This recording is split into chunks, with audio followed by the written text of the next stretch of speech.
The spotlight on the wild and wonderful. I'm Holly. I can tell you're feeling wild today. She's ready for the weekend. Yes. I'm Vince.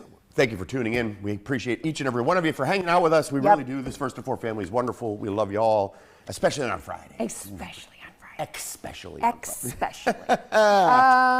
we're in a good mood today. We are in a good mood. We love to laughing. laugh. We love to smile. What do you got around the world? What do I got around the world? Let me tell you what's going around the on? world, guys. Speaking of smiling, because this is what we do on the show. We make people smile. We take it very serious. Nothing's more serious than comedy, if you call this comedy, guys. But did you know this? All primates can laugh, and now researchers believe it may be a precursor to speech, guys. Scientists in England analyzed laughter from humans, chimps, orangutans, and gorillas.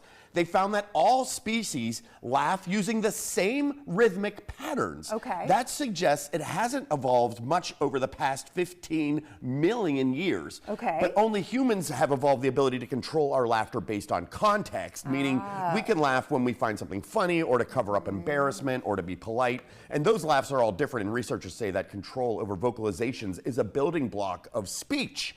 Wow. This was in the Journal of Communications Biology, which...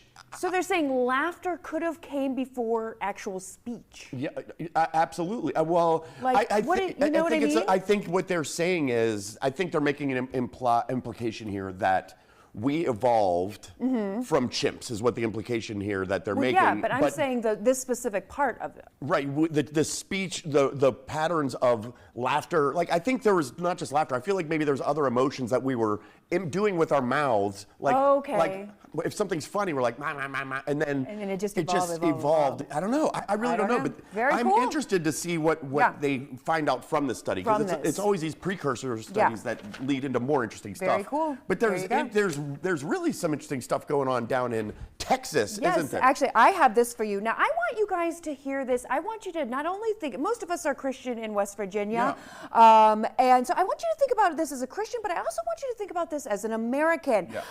We were going to come to you and say that they were thinking about passing this. We got the news just on the desk. This has passed in Texas. The Republican majority of Texas State Board, they were meeting to mandate that more than 5 million of its public school students study Bible stories. Okay, so they met today. It did pass.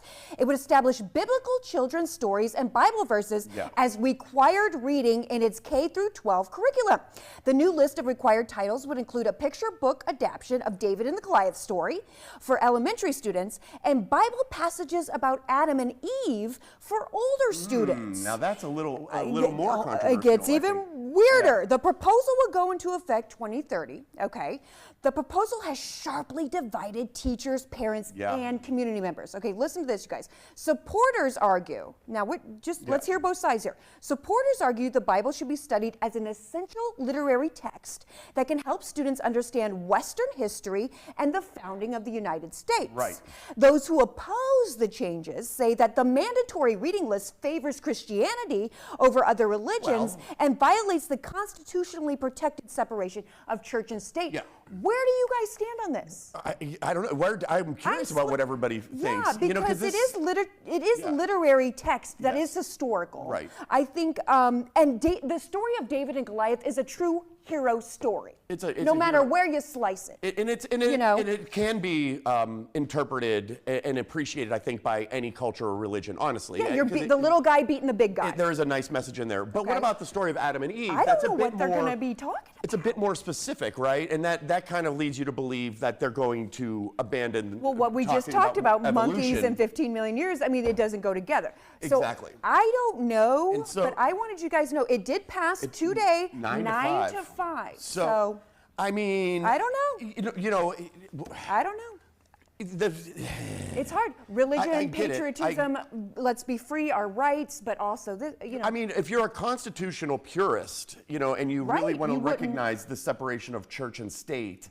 And that's the thing where it gets tricky, because there is a lot of, right-wing Republicans who are also very religious. And so I feel that there might be a lot of separation within the party on that side itself. And especially as we're talking about America's 250th birthday. But there are Republicans that don't, that are also really do believe in the church and state. Yes, but as we're talking about America's 250th birthday, everyone is feeling super patriotic right now, right? The most patriotic we've been in a long time.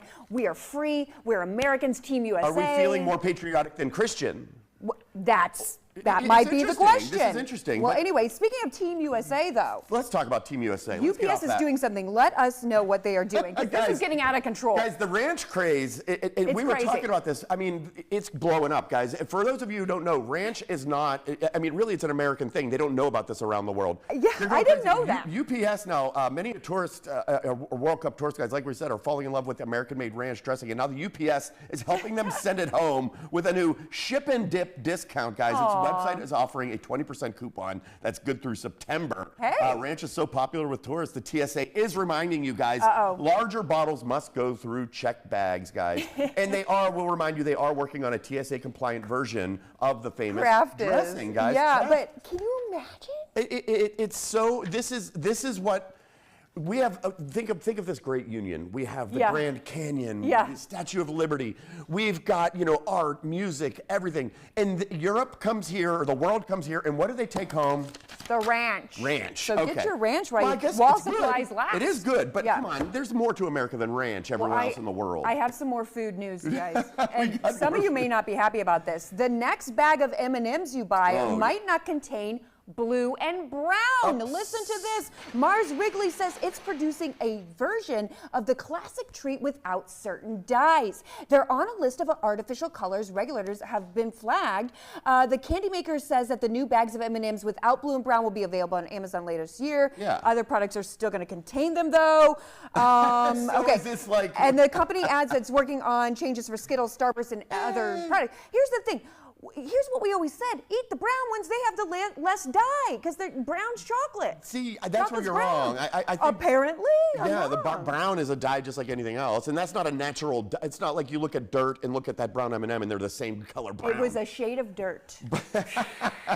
But I think that's good news. I tell you, it is kind of random. It's just M&Ms and not their other candy. Like, why can't we just get rid of it altogether? They're going to be working on it. Do we need these colors in our food? Does it need to be so colorful? Well, even if the color's brown, apparently ain't good enough. And also, what about this dog? We need a little cuteness. Guys? It's your daily dose of animal cuteness, guys. A new friendship between a dog and a fawn at park in Rochester, New York has people talking, guys. Sherry Meehan Salvato took this video of two animals saying hello to each other. The two appeared to touch noses, and both were wagging their tails during the greeting. Salvato's posted the video on Facebook with the caption, "One of the most precious things I have ever seen." Look at that. And I cannot disagree. Look at that little Shih Tzu. It was a little Shih Tzu. It was. Let's get Jacob in here. Speaking of little Shih Tzus. Oh, Jacob. What's going on, brother? What's going on? How is the weather going to be going into the weekend? Well, we have been dealing with some rain showers today, and we're expecting more for this weekend. Is it going to wash us out on Saturday? We are expecting some flooding concerns.